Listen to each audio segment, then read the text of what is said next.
where are you now? Geographically, where were you before FFL, and how did you find us? Okay, so basically I am in northeast corner of Texas, which is Paris, Texas. It's a little old country town, pretty rural. I come from South Louisiana. I was born and raised down there, and we bought a ranch up here, and this is where we are. We got a little slice of heaven, and trying to live the dream. Okay. Before FFL, which next month is going to make 2 years with FFL. Before I was with, of course, a practice agency, selling retirement accounts, IULs, stuff like that. And they didn't have leads. They wanted to sell you friends and family. Everybody's heard that story. So I ain't about that life. Okay. So how'd you find FFL? So it was kind of word of mouth. They had a guy around here in Paris that I heard, was selling final expense policies and making all kind of money, or trying to at least. And I kind of picked his brain and figured out what was going on. And I heard about Rob, and I contacted Rob directly and got under his wing, and that's where I started. Okay. Got it. So what did Rob tell you specifically, or the gentleman that you found, when you picked their brain that made it a no-brainer? Well, I mean, whenever I talked to that guy, I knew that he was a fluke. So I wanted to talk to Rob directly. So I talked to Rob, and I was like, man, I'll just stay plugged in, and I'll kind of see how it goes. And, I want to see how you do, which he was already killing it. So, I mean,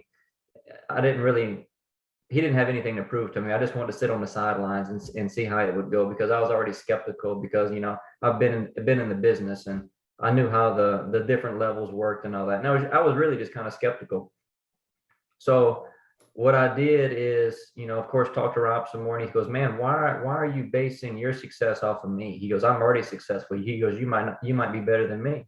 Right. And I'm like, well, good point. So of course I pushed him off, and then I transitioned into like a part-time schedule. Okay. And did it part-time, and I was doing $15,000-$20,000 a month part-time. And he goes, man, why don't you just go full-time? You're making more money than what you are now at the little job that you got going on. And I'm like, yeah, you're right. So my wife told me, she goes, if you're going to do this part-time, you're going to have to make a certain amount of money to prove to me that you can do this full-time. I said, okay. I said, what's that amount? She said, $30,000. So the next month I did $32,000, and she goes, part-time. Okay, part-time. I did 32,000 part-time. And then she goes, okay, you can go full-time now. Okay. So a lot of people were in your position, especially people that come from other companies. We're really people that come from the outside, because the numbers are so lofty, for lack of a better way to put it, even though they're real. Mm-hmm. What was it that you were skeptical of specifically? Man, I was always skeptical with the level of things. I was always scared to get in some kind of multi-level thing, which this is not multi-level marketing, but of course having an upline and then them having an upline and all that. And once I really learned the multitude of it and the value of it, I was like, man, this ain't really that bad. I like it. That you can build a huge business and everybody's winning. There's no comp gap to where, Ivan's making 100% off of you, and then you're making 100% off of me. The spread was so small that I didn't have any worries. Right. Okay. So I've always been the guy that I'm not going to make somebody else rich. I'm going to be the one making myself rich. Yeah. Now, what about the comp itself? I know you came from a practice agency, which it's kind of funny that's become the norm and how we refer to where we came from. What was the comp where you were versus the comp that you were offered when you started? And was that one of the things that you were like this can't be real, or is this too good to be true? And that was another thing. So I was at a 50% comp. Yeah. And whenever I heard of, 100, 110, 120, 125, topping out at 145, I'm like, what in the world is going on over here? This is crazy. Yeah. So, of course I got started at my comp that was offered to me, and I'm like, yeah, I said, if this is legit, I'm wide open. And, I started making some sales, and I started getting those statements, and I'm like, wow, look at this. This is like, this is like legal drug dealing. I say that reluctantly all the time, because you never know how it's going to land, but it's true. Yeah. Because it's the only place where you can make this kind of money and not have to look over your shoulder or get nervous when you see the lights come on when you drive down the street. Because Yeah. the way that we drive, it's inevitable that we get pulled over at some point, but it's legal. So, and you can pay the ticket now, so you're not nervous for a multitude of reasons. Exactly. And the money's great, but whenever I really got serious about it, and I'm kind of transitioning here. So whenever I really got serious and I'm like, man, I don't want to sell life insurance the rest of my life. So I want to build a business. And I started thinking about that residual income. Of course, you can build a big book of business and get nice renewals, but what if you had a team that you can just step back and manage in 10 years, possibly get an integrity deal and be the man and then help everybody else get to that level. I mean, the opportunity to help people is just unlimited, Yeah. whether it's your client or somebody else, wanting a job. Yeah. And it's I'm glad two things. I'm glad you transitioned because I was going to go there too. But the way that you phrased it, get a team and the opportunity to help people. I think a lot of other places, they kind of have it backwards. We're really focused on genuinely helping people, and other people are focused on building a team for the pure sake of getting overrides. Um, can you talk a little bit about the difference of kind of leadership, mentorship, where you were versus what you've experienced since you've been here, both inside and outside of the agency that you work with? Before the leadership and the guidance and the training was I would say equal. I mean, but their model that you had to follow was, the guy at the top had a big spread over you. You was at a 50% and he was probably at a 120, so he was making a big spread off of you, making all the money. And they didn't have leads. So basically, hey, make a list of 1,000 people, and then call these people, set up an appointment with them, and talk about it. Yeah. So we were selling IULs. So it was an IUL based business. So basically, we were going in there finding money, and then if Wayne had $100 a month, then we were putting in $100 a month IUL. That way, that was going to be his retirement. Yeah. So it just wasn't any leads. And I was trying to call friends and family and people that I knew, and it got to the point where they wouldn't even answer my phone call because they were like, what has Ben trying to sell me? Yeah. Christmas is a lot different now. You have more money and people are welcoming you as opposed to avoiding you. Exactly. They're not like, hey, if Ben's coming, I'm not coming because he's going to try to sell me furniture. Exactly. Good deal. I've heard of companies making lists, but a list of 1,000 people, geez, that's a lot of feathers to ruffle, a lot of people to rub the wrong way. Yeah. I mean, and if you're somebody that's new to an area or you don't have a big family or anything, and you've only got 10 people that you can call, then you're pretty much screwed. I mean, you're knocking on doors, or you're tapping on somebody's shoulder at McDonald's saying, hey, you want a policy? Yeah. Yeah. Good deal. Now, I definitely want to talk about your evolution as a manager in building, but I want to go back to you as a producer, especially having come from a different company selling IULs, walking into FFL with leads, because a lot of people are skeptical about the leads, about I guess the wide variance of lead type.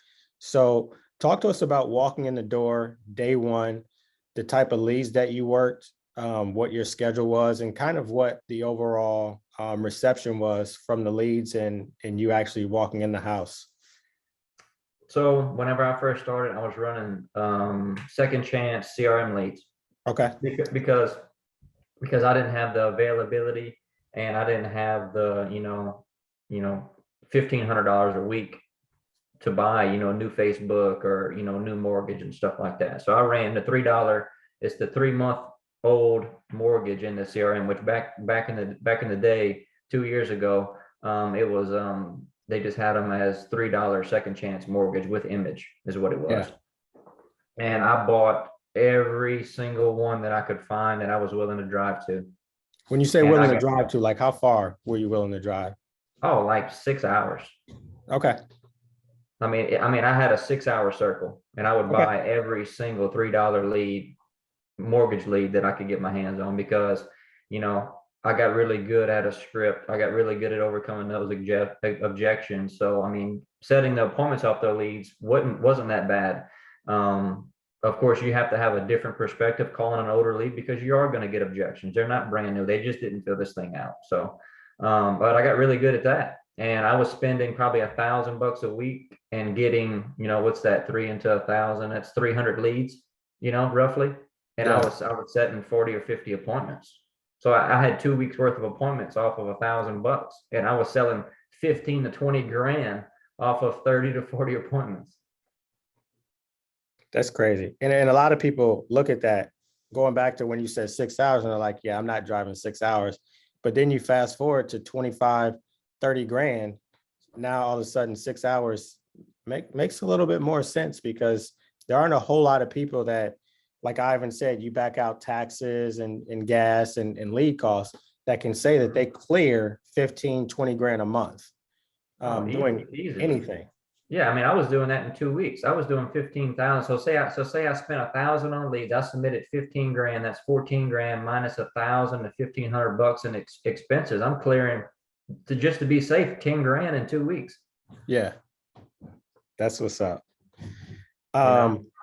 Yeah. So because everybody struggles with the phone coming in, especially Mhm. if you walked off the street and didn't come from this, and even the people that come from another agency, I love when people say, I'm not worried about the phones, I'm good on the phones, and they get here and they're like, I only got 3 appointments. If you can go back, what were some of those objections that you got dialing age leads, and how did you overcome those when you hit your sweet spot? I think I'll cover the most famous objection, and that's I've already got it taken care of. Yeah. I think that's 98% of the time that's their go-to. I've already got that taken care of. Perfect. That's exactly why I'm calling, Wayne. So here's the deal. I find that, people that already have it taken care of dealt with the wrong agent, and they have the wrong policy. So what I do is I come in and I review your policy, and I find that it's not the actual policy that you think it is. And then we're able to get you in a better plan, and a lot of times save you a lot of money. So what the state has me do is exactly what I just said. I'm going to come out and we're going to look at your policy, and then we're going to make sure it's correct. And if it is correct, great. You have a great policy. But if not, then we're going to get you in the right policy. That sound fair? Yeah, it makes all the sense in the world. It makes all the sense in the So world. boom, you just go right and set an appointment. And that's Yeah. literally easy. I mean, you verify the information, you go right into that rebuttal because that's what they're going to say, and then you set the appointment. And that's literally as fancy as a second chance appointment needs to be. Yeah. Now, was it when you made that transition from part-time to full-time, obviously you edified the system for yourself. Were you already thinking about going to full-time, or was it that nudge from Rob that put that seed in your head and said, hey, you know what? I really should go full-time. I mean, I was already planning on going full time. I guess I can owe it to Rob by pushing me to going sooner. Mm-hmm. So I'm thankful for him that he kept pushing at me because he knew what I could do. I mean, I Yeah. already proved what I could do. So he goes, man, if this kid goes full time, then man, he's gonna double his money, and which I did. So I mean, I thank him for pushing me because it definitely doubled my bank account. Yeah. Good deal. Now, So you went full-time. Obviously, you saw the money on the production side, and then you said, hey, I can help people do this. Now, senior sales manager, which is 100,000 team doing 100,000 a month. Probably hit VP this month in a 5-week month. If not, definitely coming out of convention. Talk to us about the beginnings of building an agency, what you put in place, and then kind of some of the obstacles similar to the sales side that you had to kind of endure there. So whenever I figured this thing out, and basically a lot of people came to me. So I was advertising like on Facebook. Whenever I'd had a good month, I'd put that on there, and people were like, oh man, Ben, what are you doing now? What are you doing? Word of mouth got around. So I hired probably 15 people just from that. And that was right there in the beginning. Of course, all of them didn't do anything, they were just Right. blowing smoke.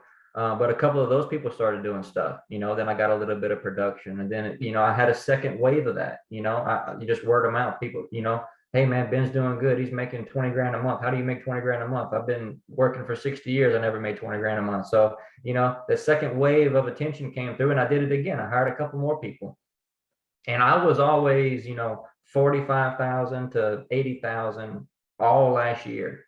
And then about, let's see, a year ago is whenever, Garrett's been here Almost a year, I'd say around a year. Garrett, best friend, you know, I've known him for 18 years basically. He calls me and I tell a little bit of his story. So he calls me, he goes, man, I'm about to lose my house. I'm losing my job, you know, the whole 9 yards. I need to sell insurance because, you know, you're obviously doing great at it. You know, what do I need to Yeah. do? So I bring him on board, you know, then he starts producing, you know, better than me. I mean, he's doing 40, $50,000 a month.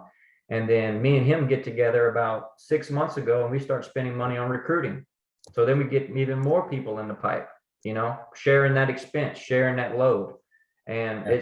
it's blowing up. So, I mean, I kind of stayed level throughout the whole year, you know, 45, 60, 75, 80. I was growing a little bit, but once we started recruiting and getting more people in the pipe is whenever it started to pop. You know, Garrett hired his warm market. I already had my warm market hired. And then, you know, now everybody's hiring, you know, we've got like 8 people starting to recruit this month. Okay. So So you start, once you slap the water and you create that ripple, it just rolls. yeah, the ripple is crazy. Yeah. Who you can affect, it's just crazy. We can do a whole nother call just on the ripple. Yep. Working at Family First Life and plugging in. So you and Garrett started tag team recruiting Yep. together and started pouring money into it. Obviously, everybody can do word of mouth. It's just effort and energy. Your Facebook, your friends and family sending messages, recirculating the plethora of information that's readily being shared. Yep. Talk to us about where those first dollars went from a recruiting perspective and kind of how you manage that process between the two of you and what your team looked like and so on from there. So we were using a recruiting platform. It was $2,500 a month, and they were sending us basically warm leads. So basically, these people are wanting to an interview from one of us. They book it on the calendar, and then we'd get cold resources that we can call. I guess every month we're probably getting 50 to 60 possible recruits, but then it's up to us. It's up to us to transfer them. Yeah. Now, we're probably hiring if I'm buckled down and he's buckled down, and we're probably bringing 15 to 20 people into the pipe a month. And then of course, about 5 of those are getting through. And out of those 5, you're probably gonna have 2 or 3 that are gonna be writing business. So you can expect 3 to 4 writers per month if you're putting at least 20 to 25 people in the pipe. Okay.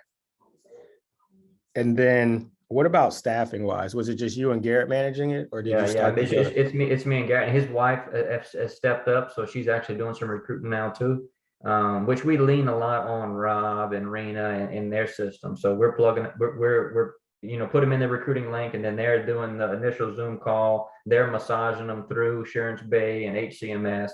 And Yeah. then whenever they complete that, that's whenever we kind of take over and we're like, hey, call all the carriers, you know, tell them to get on the ball. I need some numbers. You need to go to work. And we've got people getting numbers in 2 to 3 weeks just because we're making them call and hound the carriers down. Yeah. And that's one of the things that we talk about when we talk about plugging into the system. Yep. Did you have something like that where you were, and kind of what is that difference meant for you from a business perspective and a production perspective, as far as having that support and that beaten path to kind of just run down? Yeah, well, I mean, the company that I was with before, and I see in the chat that people are saying practice company. Whenever I say practice company, it's because I don't want to say what that company name was. So that's where I was practicing before I became a professional over here. Yeah. So for everybody on the call, so the practice company was just, you know, is mostly just producing. I mean, you could build a team over there, but you were so limited. I mean, you were lucky to have 5 downlines over there, and you were a big deal if you had 5 downlines. You know, it was just a whole different model. I mean, there's really no comparison. Well, I mean, if you think about it, 5 downlines when you have a 70-point spread is the same as putting people in a position to make money. Yeah, I mean, at a higher you put it time. through that way, it's the same, I guess. Yeah. Good deal, man. So and over here, just to add to that, Wayne, so over here, I mean, everything's in place. I mean, you've got leads, you've got any type of lead. I mean, yeah, I mean, not all of them's going to click for you. You find the right lead, you find what clicks for you, you got it. You have all the recruiting resources, you got all of the videos.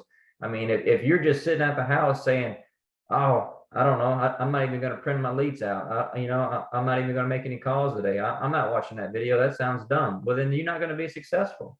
You got to be disciplined. You got to plug in. If you're not being disciplined, you're not plugged in, then, just soon quit. That's what I tell people. Yeah, no, it's true. And I use a gym analogy all the time. If you're going to buy a gym membership and never go to the gym, there's no reason to even talking about results, bro. You didn't even show up. Yeah, How do you expect to get in shape? exactly. So how do you expect your life and your bank account to change if you don't even plug into the system? If you're not on this training class, like now, there's 32 people on this call.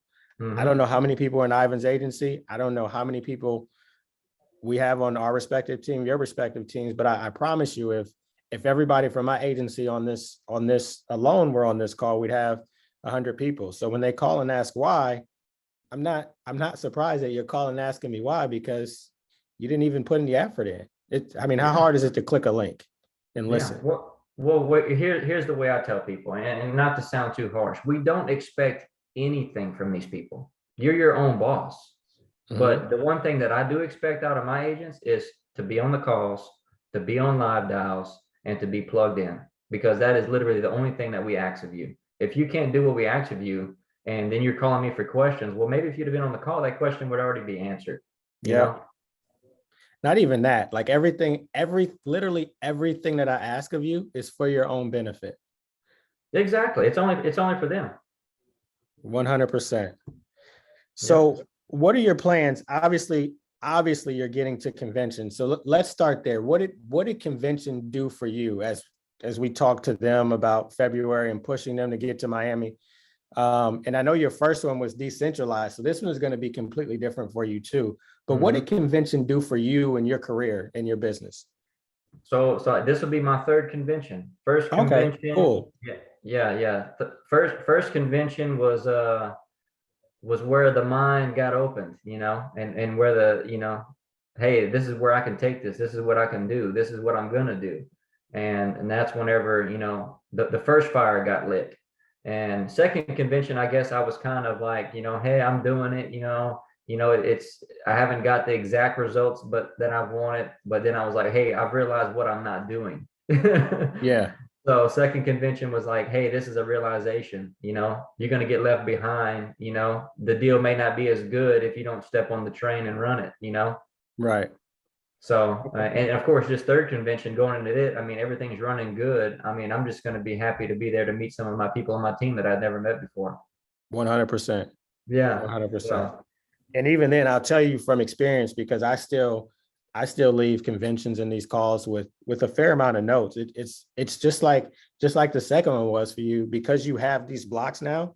Like you're looking for that next level and that next piece of nuggets that are going to fill in the gaps for your business, that are going to kind of propel you to the next level. So this one is going to be no different than the second one. You're just going to have more time to focus on your team, because the nuggets that, I don't want to say there's going to be less, but they're going to be more profound. And a lot of the stuff is going to be kind of second nature and an enhancement of what you're already doing. So definitely look forward to that, and be on the lookout for that. Absolutely. What are you looking for? And then we'll open it up for questions. What are you looking for from your business? Is it Avenues? Jesse is Avenues. I'm under Jesse. I'm Team Dynamic, and Garrett is going to be Team Precision. Okay. So what are you looking for from your agency in 2022? 2022, I'm hoping to hit VP real soon. I think it's going to happen sooner than later, just from the people that are getting plugged in and that are producing a lot of new writers. Because I want to get that bonus, and that bonus is going to be from my agents, because I'm going to start I'm going to probably hire a recruiter or get more recruiting resources to help build the team and help build them. I've got a lot of buy-in from my agents that are wanting to build something, and the people that buy in and that want to work, I'm going to reward them. I'm going to help them do what they want to do. And that's the beauty of it. It gets easy when you have people that raise their hand and say they want to work. It's easy to figure out kind of where to pour. And then it also makes it easy for you to figure out, as new people come in, who you want to actually, well, not who you want to, because Wetmore put it great on the Road to Logo call last week. Some of them are in kindergarten, and you got like the kindergartners need your attention too. But those high schoolers are old enough to say, hey, I need help here. So you're looking for that healthy mix of those kindergartners and those junior seniors that are like, hey, how do I get to college? And how do I get to the pros? So I'm excited to see that. I know we have you till 1:30 because that's what you committed to. So I mean, at this point, I'm going to open it up to any questions that anybody might have. Just unmute and fire away, for lack of a better way to put it. Yeah, lay it on me. I'm open.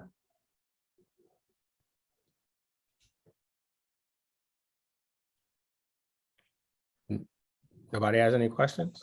Hey Ben, I got a question. This is Mr. Abel. how's it going? Pretty good, man. Are your as far as your growth goes, are you guys like what percentage is working remotely? What percentage do y'all have an office space?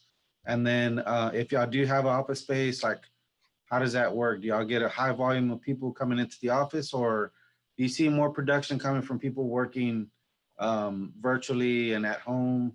Because that's kind of what we're going through right now. We have office space, but there's really always only 2 or 3 of us here. And I mean, really, we're the only ones that are producing. So I'm just trying to figure out like how to get the ones that are not coming to the office to produce. So trying to get people to be held accountable, basically, is what you're asking. Yeah, like how do you guys handle that, or how are y'all doing that? So here's the deal. So Garrett's got an office in South Louisiana. He's got a group of guys that come into the office every Mondays and Thursdays, and he's got a couple of T.R. Brown guys that come in there. So everybody's kind of sharing that space. And then we have an office in Dallas, which is Rob's office. We have a few guys that go up there. So basically, I tell everybody to just plug into an office. Wherever there's an office, plug into it. I don't have to be there. You just need to be in that environment. And I tell people, if people are struggling and they're not producing, make them plug in, hold them accountable to something, whether it's going to an office or being on a live dial. And as far as like being virtual and all that, my whole team is a blend. So ever since all the virtual stuff started coming out, I mean, production went up because everybody started getting states, and then we can work all over the United States. So if you can't work in the backyard, you can work wherever you want. Master the virtual game, run your mortgage leads in the backyard on the weekends, and then, work everything else wherever you want to buy leads. So the key is just finding what they want. I mean, go back to the basics with them, Abel. I mean, just talk to that person. What do you want out of this? And if they tell you, well, I want to make 10 grand a month. Well, this is what you got to do 10 grand a month. I can tell you the first thing you're not doing. You're not dialing enough leads. You're not coming to the office. You're not holding yourself accountable to a schedule. So cool, the first conversation, it starts with what they're wanting to do. I mean, cool, good stuff. stuff. You got to set the stage, just like whenever you're in an appointment, you got to set the stage with that client. You got to let them know what you're going to be doing. Same thing with an agent. Whenever you got somebody, hey, what do you want to accomplish? What do you want out of this? And then you hold them accountable to that. Awesome, man. Thank you. Yes, sir.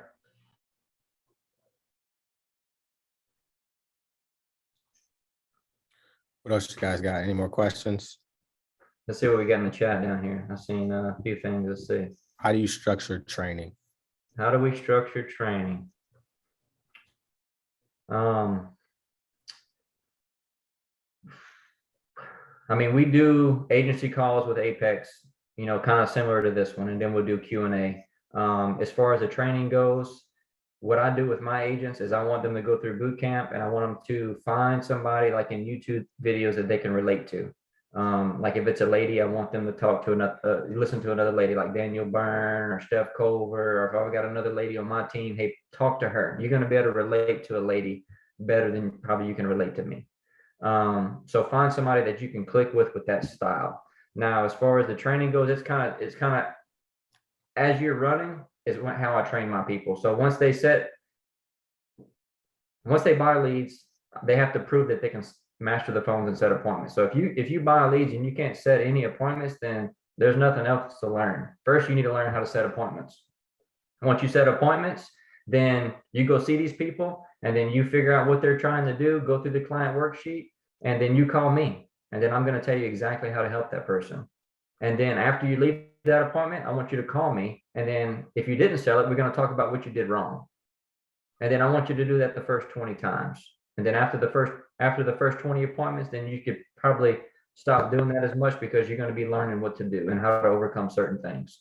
So my training is kind of hands-on in the beginning, and then it kind of fades off after that. And I always connect all of my agents to everybody in my group. Like, they're going to call Garrett, they're going to call Jesse, they're going to call this person. So everybody has a lifeline to probably 5 other people, because I never answer my phone sometimes because I'm busy. Garrett might answer his phone. So we have a very good, tight connection with each other, that way nobody's left out and nobody's left behind. You know, some people may not want to talk to me. Oh, Ben's, he's an a-hole, I don't want to talk to him. Okay, talk to Jesse, he's a whole lot nicer. Or go talk to Garrett. So I always connect everybody. That's awesome. Ben, I got one question for you. Yeah. Really curious as to, what is one question do you ask potential recruits during the interview that helps you determine and understand them better and figure out whether they're going to do it or not? Okay, so whenever I'm talking to somebody that, you know, send in a resume, so I ask them, you know, what are they doing now, and how could this be a better fit for you? You know, how can this better your life? You know, and then I compare the two, and then, you know, I just go right into it. You know, this is what we have to offer. You know, let me talk to you a little while to see if you're going to be a good fit for this opportunity. And then I talk to them about the expectations and the responsibilities that are required with this job. And if they don't meet those expectations and responsibilities, then I'm like, hey, this probably is not going to be a good fit for you. But if you're willing to do all these things, you could be very successful. Got it. Okay. And I'm assuming with this approach, you're just going through the numbers basically, and that's really the only way to show whether they do it or not. There's exactly. I always say, say, hey, Ivan, you know, I'm giving you a call. You send in your resume. I see that you have your life license. You know, you're in the state of Michigan over there, and I want to see if you're going to be a good fit for my team in this opportunity. So then I have their attention. Oh man, this guy sounds serious, you know. And then I just go right into it. Okay. I don't make it like I'm trying to hire them. I'm calling because I want to see if they're going to be a good fit. You know, if I want to work with this person. Yeah, 100%. Does anybody else have any questions to Ben? I have one question, based on what he said about his training structure. Obviously the short answer is plug into the system, but all those things you described is kind of all encompassed in what we say when we say plug into the system. When you started, what who was it for you that you kind of consumed the most content of, and what were some of the things that provided the most value for you? Was it like your Slack group, the Facebook group, just the plethora of information on YouTube? Like, what was it for you? So what I did is, you know, pretty much the same thing. I set some appointments, and I got in my house, and then I'd call Rob, I'd call Jesse. You know, at the time Greg Birch was around, I'd call Greg Birch. And then I had those 3 guys that I would reach out to, and they would tell me which way to go. And I just modeled that system because it worked well for me. So that's what I do. I've always liked Matt Smith. I watched a lot of Matt Smith videos. My in the favorites beginning. too. Yeah. So, and then, you know, whenever Steve Giordano came along and him and Rob got partnered, I pick his brain all the time whenever he had time to answer the phone. So. Good deal. I mean, I hate to keep it simple like that, but I mean, I just reached out to some key people that were being successful. I think the goal here is you don't want to talk to somebody that's not being successful. Yeah. Because they're not going to be able to guide you. You want to talk to somebody that can give you the correct guidance because they've already proved it.